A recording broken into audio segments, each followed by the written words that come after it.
Umba nshimye Imana ku buryo bubiri. Uburyo bwa mbere nabwumvise nshimamo Imana, ariko nkongera nkashima Imana cyane nanone kuko ndi mu bo yatoranije. Imana ihimbazwe rero kubw'uyu munsi. Ntabwo uyu munsi cyambere mbanza kuvuga nuko ntaje gukizwa, ahubwo nje guhamiriza mwebwe ndetse n'abandi bose uburyo nakijijwe, uburyo nahindutse uwera, umutagatifu, umuziranenge utagawa imbere y'Imana. Imana ihimbaza.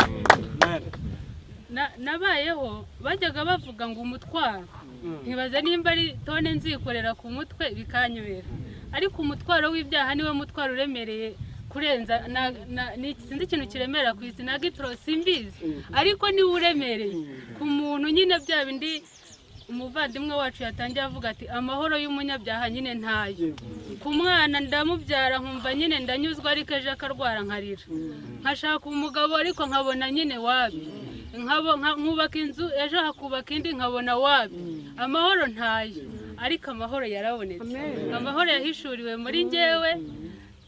Ubu ngubu ndi biro y'Imana, ariko ntabwo byapfuye kuza gutyo gusa.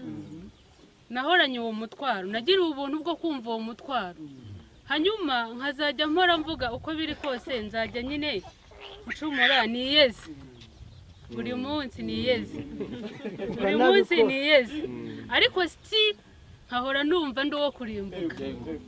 Imana ihimbazwe ko nahishuriwe ikintu gikomeye, n'abandi bose numva rwose ubwo buntu bukwiriye kubasabagiraho. Nkahora nyine numva ko ndi umwana nyine, urumva kuko tuba twarakuriye mu ngo nyine z'abantu bapagana ariko bita abakirisitu, ahubwo sinabakirisitu. Wagombaga kuvuka bakakubatiza cyangwa se ukiyigira ukumva ko nyine ngo birangiye wemewe n'Imana, hakaba hasigayeho rwa rugendo rwo guhora wiyeza buri munsi. Ibyo bintu nabibayemo, yewe ngerageza no kwibombarika, ariko bikanga nkabona nyine nzapfa.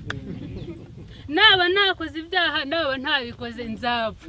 Ese nkibaza kuki iki kintu kandi kiba kiri nyine mu muntu, nta wundi muba mugisangiye.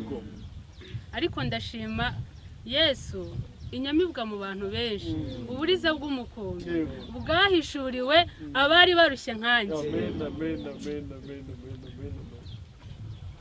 Nza kumva ubutumwa bwiza bumbwira ku bwanjye ndi icyaha. Ntabwo nabaye umunyabyaha kuko nabeshye Emile, oya, ubwanjye naje kwisobanukirwa ko ndi icyaha. Kumbi nza gusanga ibyo nakoraga nyine ni dukeya tungize, ni utuntu tugize umuntu nyine, nkazajya ngenda nkoraho duke nkibikira. Hanyuma ubuntu bw'Imana, Imana ihimbazwe cyane, buza kumpishurirwa neza ko bisaba ko uwo muntu abanza kuvaho hakaremwa umuntu mushyashya. Imana ihimbazwe. Hanyuma nyine ngira amahirwe yo gutoranywa muri abo bantu. Ubwo butumwa bwiza bwinjira muri njye, bwinjirana n'ubuntu. Uwo muntu arapfa pe buheriheri, wa mutwaro ngo ugenda buheriheri. Hanyuma hazuka uwundi muntu mushya ari we nge mureba. Uri muri Kristo Yesu ntateka imbere y'Imana. Ndi uwera pe, ndabihamya. Isi byumve, abantu babyumve, abatabishaka n'ababishaka.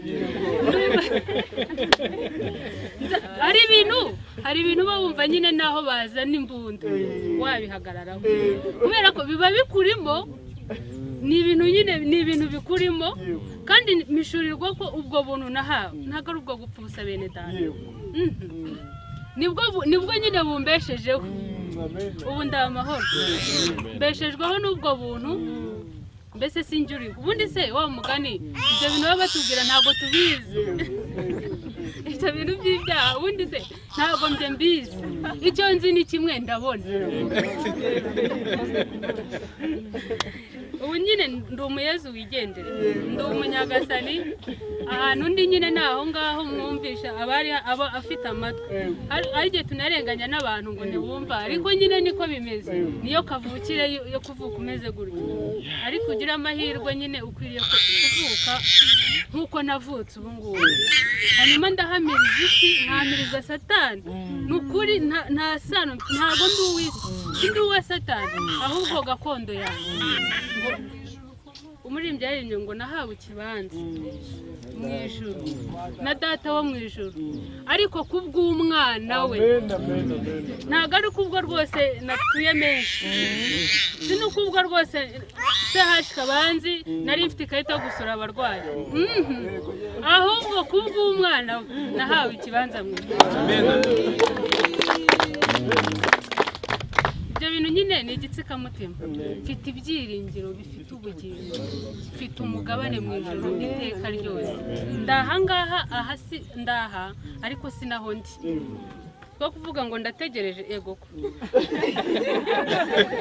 ntago ndi muri iyo kategori ntago nyirimo ahubwo ndi mu ijuru ndi umuziranenge w'Imana nukuri mujye munda ndi umuyezu Imana ihimbazwe rero kubwo nakize byiteka ryose Imana ihimbazwe kubwanyu Imana ishimwe cyane.